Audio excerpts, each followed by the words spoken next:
జగన్ పై తిరుగుబాటు.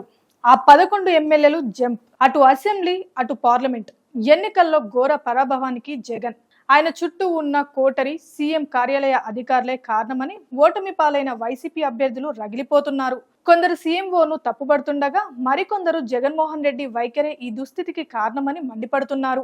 జక్కంపూడి రాజా నేరుగా సీఎం మాజీ కార్యదర్శి ధనుంజయ రెడ్డిపైనే ధ్వజమెత్తారు. మరోవైపు వైసీపీ ముఖ్య నేతలెవరూ తాడేపల్లి వైపు చూడడం లేదు. చివరికి గెలుపొందిన 10 మంది అభ్యర్థులు కూడా జగన్ ను మర్యాదపూర్వకంగా కలవలేదు. తాడేపల్లి పేరు చెబితేనే ఆవేశంతో రగిలిపోతున్నారు. ప్రస్తుత ఘోర ఓటమికి కారణం జగనే అని ఆగ్రహం వ్యక్తం చేశారు.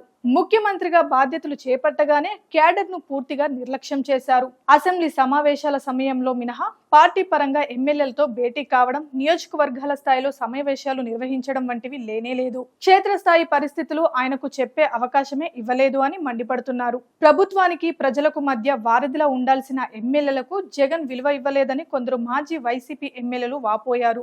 ఎమ్మెల్యేలను, ఎంపీలను జగన్ ఎన్నడూ పిలిచి మాట్లాడలేదు. ఐపాక్ బృందానికి ఇచ్చిన విలువ కూడా వారికి ఇవ్వలేదని ఒక అభ్యర్థి పేర్కొన్నారు. పథకాలు అమలు చేస్తే వాటంతటా అవే ఓట్లు పడతాయని జగన్ భావించారు. సంక్షేమ పథకాలు ఇందిరాగాంధీ, ఎన్టీఆర్ జమానా నుంచే ప్రజలకు అందుతున్నాయి. అయినా ఇవన్నీ తానే కొత్తగా అమలు చేస్తున్నట్లుగా జగన్ చెప్పుకున్నారు. ఈ మాటలను జనం పట్టించుకోలేదని కోస్తాలో ఓటమి పాలైన వైసీపీ అభ్యర్థి ఒకరు అభిప్రాయపడ్డారు.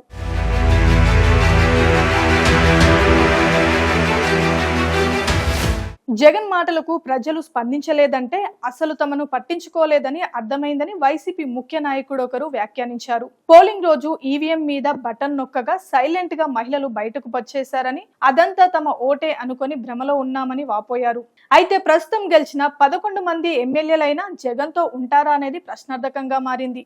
ఇక ఆంధ్రప్రదేశ్ ఎన్నికలు ఎంతో మందిని నట్టేటా ముంచేశాయి. టీడీపీ గెలుపు చాలా మంది ఆత్మహత్యలకు కూడా కారణమైనట్లు తెలుస్తుంది. 2024 ఎన్నికల బరిలో వైసీపీ, టీడీపీ కూటమి మధ్య బికర పోరే జరిగింది. కౌంటింగ్ కు ముందు రోజు కూడా వైసీపీ శ్రేణులు, నేతలు అందరూ కూడా విజయం తమనే వర్తిస్తుందన్న పూర్తి ధీమాతో ఉన్నారు. అదే నిజమవుతుందని కూడా నమ్మారు.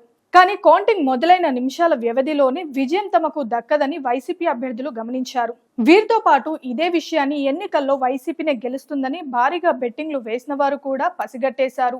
వాళ్ళు ఎంత పెద్ద తప్పు చేశారు అన్నది వాళ్ళకి అర్థమైంది. అయితే వాళ్ళు బెట్టింగ్ వేసింది ఏ 10ో 12కో కాదు, లక్షల రూపాయలు. తమ దగ్గర లేకుంటే అప్పులు చేసి మరి బెట్టింగ్ లో డబ్బులు పెట్టారు. ఆ డబ్బంతా ఇప్పుడు పోవడంతో అనేక మంది ఆత్మహత్యలకు పాల్పడుతున్నారు. మరికొందరు అప్పుల బాధలు తట్టుకోలేక పరారవుతున్నారు. ఇందుకు కాకినాడ జిల్లా సామర్లకోట పట్టణం ప్రకాష్ నగర్ కు చెందిన బిక్కిన సురేష్ నిదర్శనం. 30 ఏళ్ల సురేష్ వైసీపీనే గెలుస్తుందని 30 లక్షల బెట్టింగ్ కాశాడు. ఇప్పుడు ఆ మొత్తం పోవడంతో ఏం చేయాలో దిక్కుతోచని స్థితిలో తెల్లవారుజామున ఊరేసుకొని ఆత్మహత్య చేసుకున్నాడు. వరుస షాకులతో గత జగన్ ప్రభుత్వం ఉక్కిరిబిక్కిరవుతుంది.